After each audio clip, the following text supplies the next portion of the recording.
Yeah, so everybody's life is different. Everybody's, as they say, lived experience is different. But I'll tell you, in China, I've come across Westerners who have, been in China for a number of years. And we talk about when was the last time you were home. And this is pre-COVID. So, when travel was, easy. And I have some friends over the years who've said, I haven't been home for 5 years. I haven't been home for 3 years. And I don't understand that. I don't understand that in my own life experience and the way I want to live it.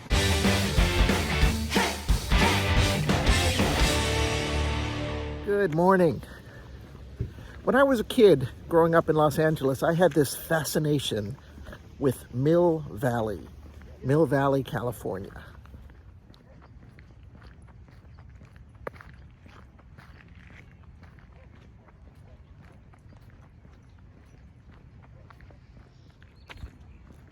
Mill Valley, which is right over this bridge. Technically, I'm in Corte Madera right now. Mill Valley in Marin County is right over this bridge, and that's where we're heading today.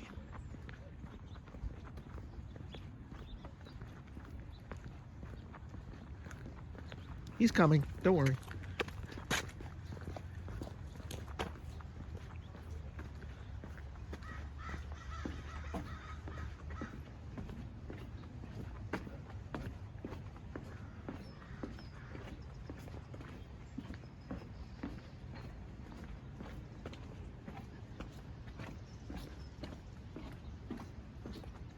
So why this fascination with Mill Valley?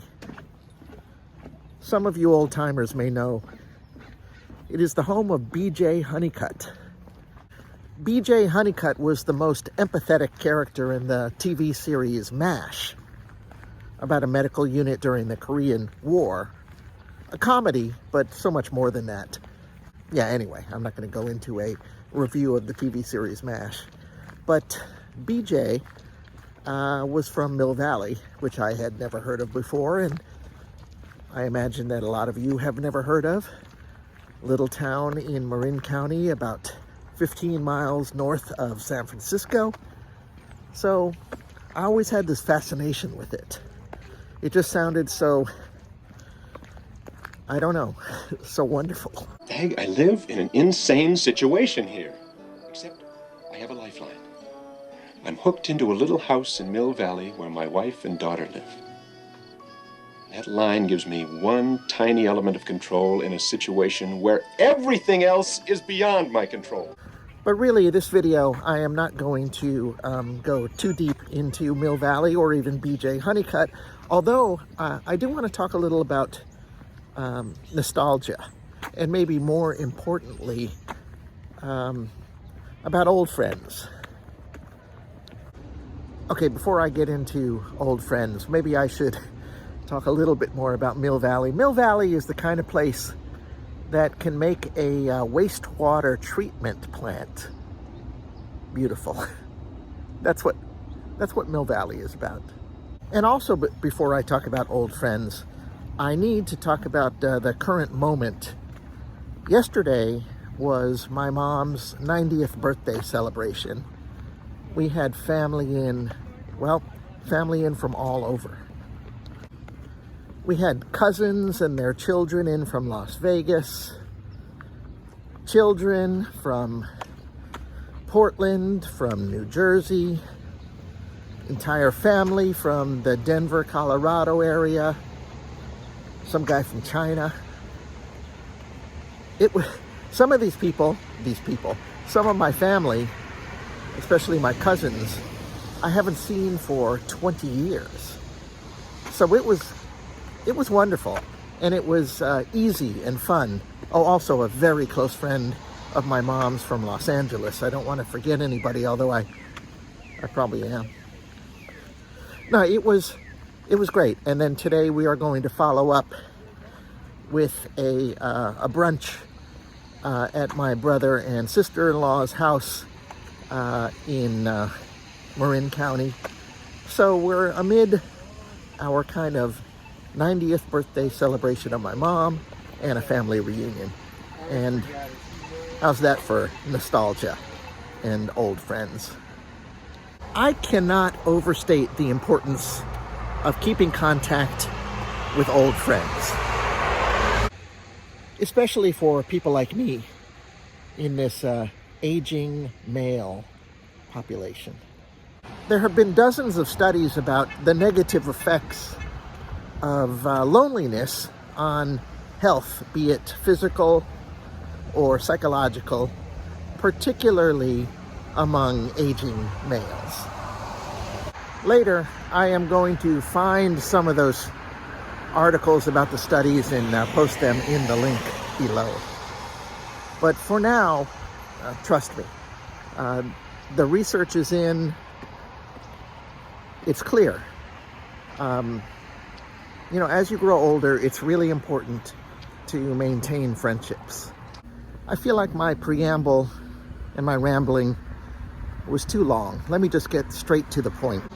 Living in China can be difficult, especially in terms of keeping touch with the people you grew up with, the people you're close with, your best friends from earlier days.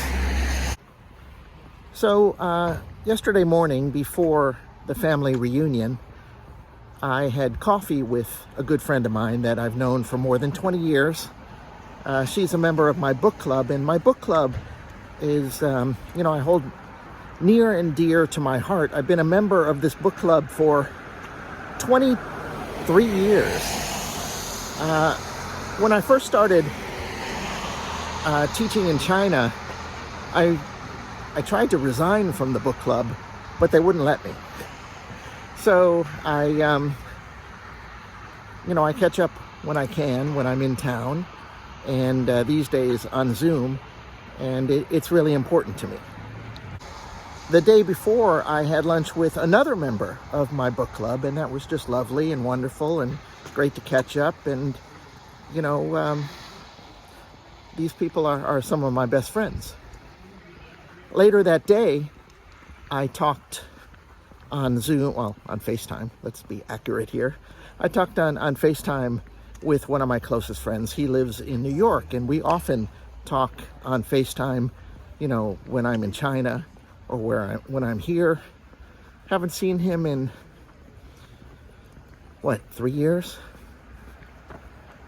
Yeah, there's a lot of that, right? Haven't seen her in 3 years. There's a lot of that going on, right?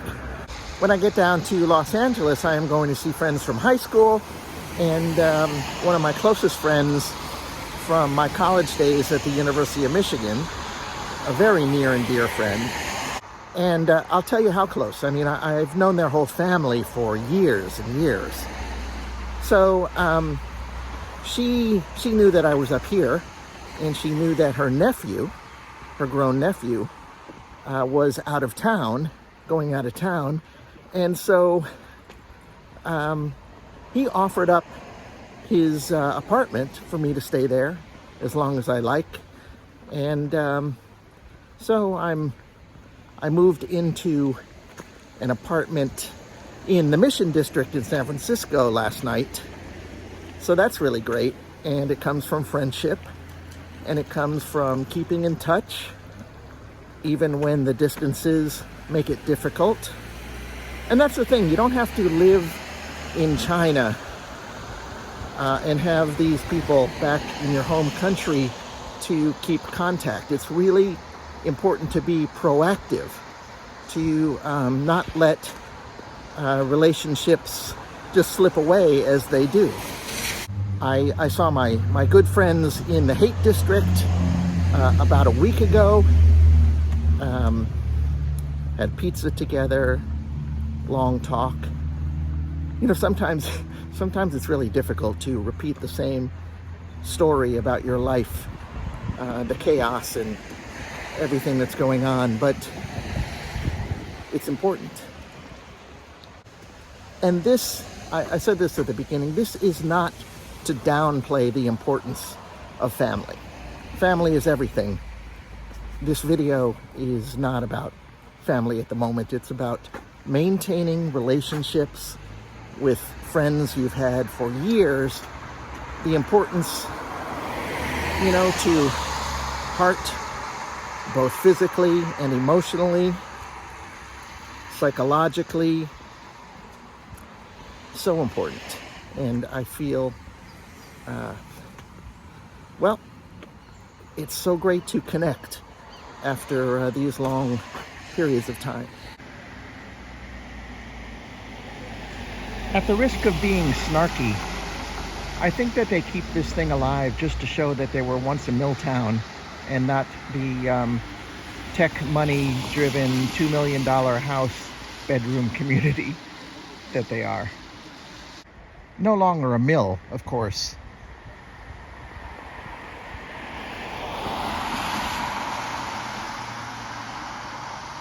Retail shops, coffee.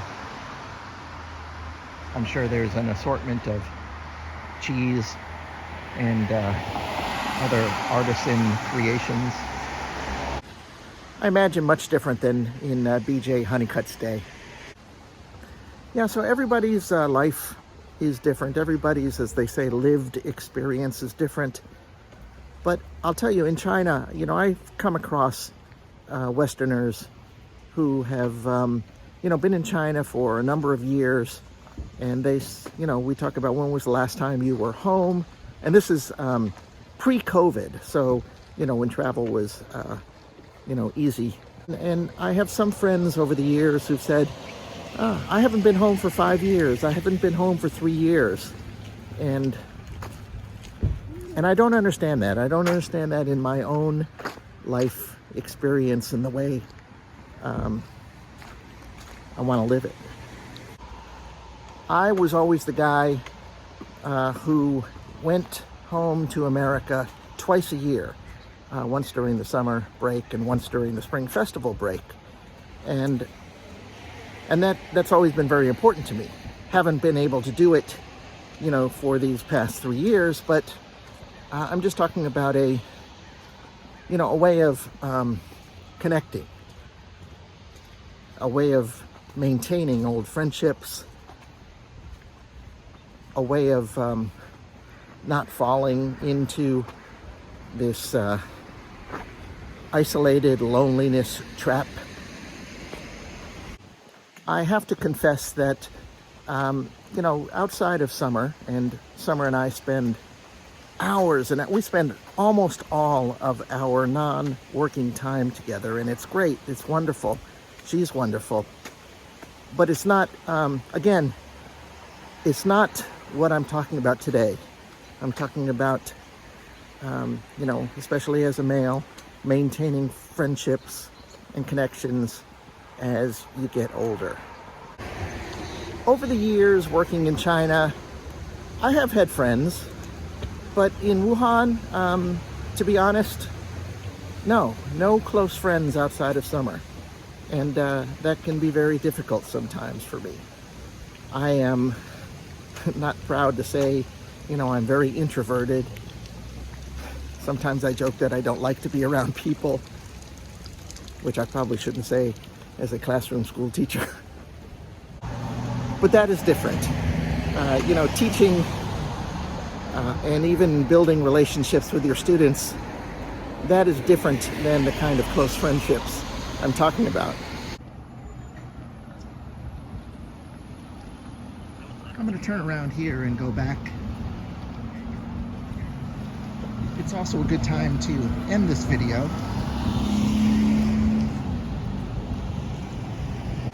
I really want to thank you guys for watching. I appreciate it. If you have a comment, especially a comment about maintaining friendships, loneliness, please leave it below. I'd love to hear your experiences, especially if you're away from your loved ones, whether it's family or friends. Press the like button. Yeah, press the like button. And finally, if you haven't already subscribed to my channel, subscribe. All right, guys. Catch you next time. Bye.